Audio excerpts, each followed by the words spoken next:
Welcome to Ticker Talk. I'm your host, Ted Ohashi.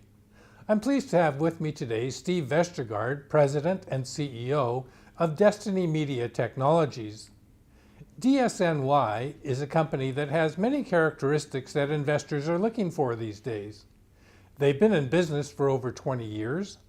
They have a bread and butter line that generates revenue and net income for the company. They have no debt, and they're about to launch a new product that will move them into the big leagues. So Stephen, take me back to 1991 when all of this started. I mean, what were you trying to do at the time, and how did you get from there to here? Yeah, I actually came out of Distinctive Software, which was a video game development company that was later taken over by Electronic Arts. Left Distinctive in 1991, started at Destiny Media with my partner Mike Hebert, and we made video games from 91 till about 1995. In 1995, when the web took off and web browsers and that sort of thing became popular, we reinvented ourselves as an internet company. And we developed Radio Destiny, which was the first streaming software on the internet. We went public in 1999 with two product lines, Clipstream, which is playerless streaming video, and MPE, which is a secure system for distributing content. So our concept when we went public was to help the record companies sell music over the internet. What's interesting to me is back in 1999, you're talking about the two products that are your core products today. That's right. It's like the internet caught up. When we first introduced streaming video back in 2000, or playerless streaming video back in 2000, it was a little bit early. People were still on dial-up modems, and they weren't ready for video yet. It was treated as almost like a toy at that time. But now video's gone mainstream, and there's some really big opportunities for us. Tell us about Play MPE. That's your bread and butter product. Yeah, it's responsible for about 95% of our revenues today. It's the core business. It's a nice recurring revenue model.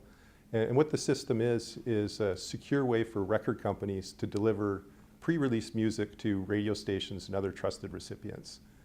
So the system's completely automated, which makes it high margin. There are a lot of infrastructure costs. We have 4 server facilities. We've got our R&D team. We've got a 24-hour call center. But once those fixed costs are covered, the incremental revenue is very high margin. And you're at that point now? And we're at that point now. We're profitable. PlayMPE is actually funding, PlayMPE revenues are funding the Clipstream development, and we're still profitable even after that. Good.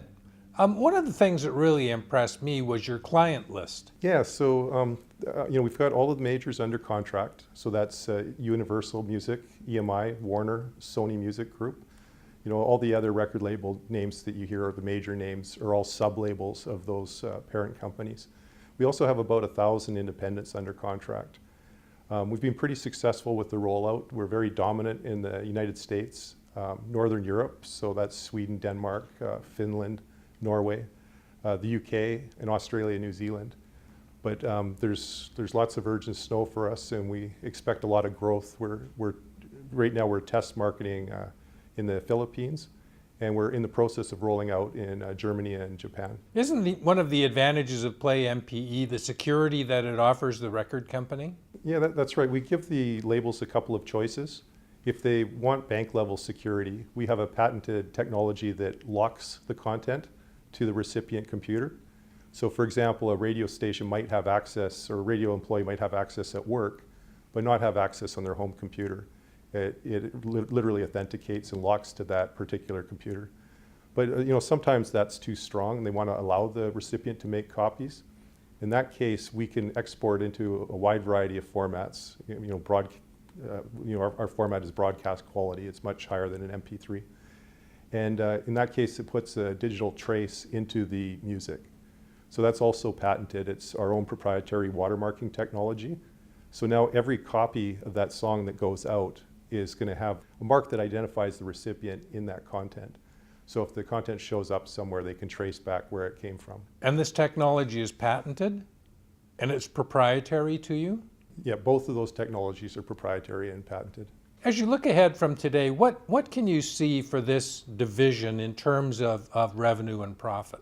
Yeah, so where we're going to expand to is where the opportunities are for expansion are geographic, so moving into new territories, but also introducing other recipient types. So for example, for every one radio station, there's 10 journalists, and we'd like to start, have the label start sending to journalists. And for every one journalist, there's 10 DJs. So there's a much bigger market there that we can tap. We think the market size of just that opportunity is probably, it is a bit of a niche business, but it's probably about 60 million. The industry was spending about 350 million sending out CDs by FedEx. And they're, yeah, exactly, and they're switching that over to use us. The case for using us is very compelling because when they send by FedEx, it could take a minimum of 24 hours, but if you miss the deadline, it's a couple days. If you're sending internationally over a weekend, it could easily be 5 days. Our system is instant. They get real-time reporting on what the radio station does with the content when they receive it. It's secure. They don't have to worry about leaks or piracy. And they get 90% cost savings over the traditional way of physical distribution. So that sounds as though Play MPE is going to be meat and potatoes for you for some time to come. But let's talk about something new and exciting, Clipstream. Yeah, so the icing on the cake is Clipstream. What we're developing right now is the second generation of Clipstream. So the first generation, we introduced it in '99. It came out of our internet radio software from 1995. And basically it's playerless streaming. So streaming is like when you go to YouTube, and you click on the video and it starts playing. You're not actually downloading it to your computer. You're experiencing it as the data transfers. We built a nice business with the first generation of Clipstream, but like I said, it was a little bit too early. We stepped back when YouTube came out. YouTube was free, and Adobe Flash became very dominant. They were a very inexpensive solution. And so currently we're marketing Clipstream to market research companies predominantly, where they appreciate the security and the higher play rate. But what we're excited about is the second generation. We think we have an incredibly blue sky opportunity here to become a dominant supplier of video technology. The reason being is that we call it G2 for second generation, but Clipstream G2 is completely cross-platform. So a single video file will work on smartphones, Android, BlackBerry, iPhone, iPad, but also PCs, Windows and Mac. Whereas currently, the current way of doing it, you would need to have a different streaming server and a different video format to support all the different browsers. There's about a half dozen major formats that you have to support. Whereas with ours, you could just take a single video file, stick it on your web page or your web server, and you don't need any streaming servers at all. So that conversion process is about a $1.6 billion projected cost, 2014 projected cost. This technology also saves over 90% on bandwidth costs. And the reason is what everybody else is doing is basically phoning the recipient. So if you have 10 recipients, it uses 10 times as much data as if you have one. Clipstream is more of a broadcast type idea where the single stream going out gets reused. And the reason that works is because Clipstream looks like web content and your local ISP will just automatically cache it. But the reason why that's so important is video data transfer is growing at about 48% compounded annually. It's the fastest, or it's the biggest user of bandwidth on the internet. And so besides the costs, we're starting to hit some infrastructure limits. So you can reach a lot more people using our technology.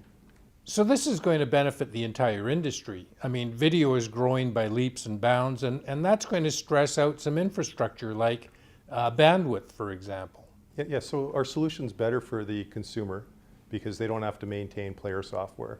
So our system's playerless. As long as you've got a web browser, the video will just play. You just click and play, there's nothing to do. The system is more reliable because the content will be cached and tend to be closer. And that also benefits the ISP because it saves them money on infrastructure. But most importantly, it saves the actual publisher, so the owner of the content, a small fortune. because they don't have all of that server infrastructure, they don't have all of that bandwidth. Currently, a lot of companies outsource that, so they will use content distribution networks, and the content distribution networks currently are about a $3 billion business. And so that's something that we can take a chunk out of and make go away. Being in the video business ourselves, we understand the advantage of being able to play video across PC and Mac or different kinds of smartphones. So you anticipate this product's going to be readily accepted in the marketplace, don't you? Yeah, you know, we haven't done it. We're in the process of filing patents. We're filing 6 patents on the technology. And so we haven't done any public demos yet because we haven't wanted to put the intellectual property at risk. But even still, we've got all kinds of customers are knocking on our door and you know, asking to see it. So the customer demand is definitely there. It's a problem that the industry is trying to solve right now, and we're at the right place with a solution. And there's no technology risk here now? The technology is built. So the technology is built and ready to go. We haven't demoed it yet, but it's internally it's all working fine. We've tested it on over 150 smartphones so far. So tell us a little bit about Destiny Media in total. Your financial position is quite good. Are you looking for money right now, for example? We should be able to build the company and grow the company through earnings. You know, we've got about $2 million in the bank.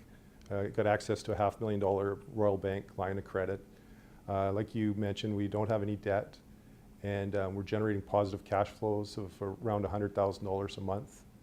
And you know, we expect that to just improve. That's great, Stephen. It sounds as though the shareholders of Destiny Media have a lot to look forward to over the next couple of years. Absolutely. Thanks, Steve.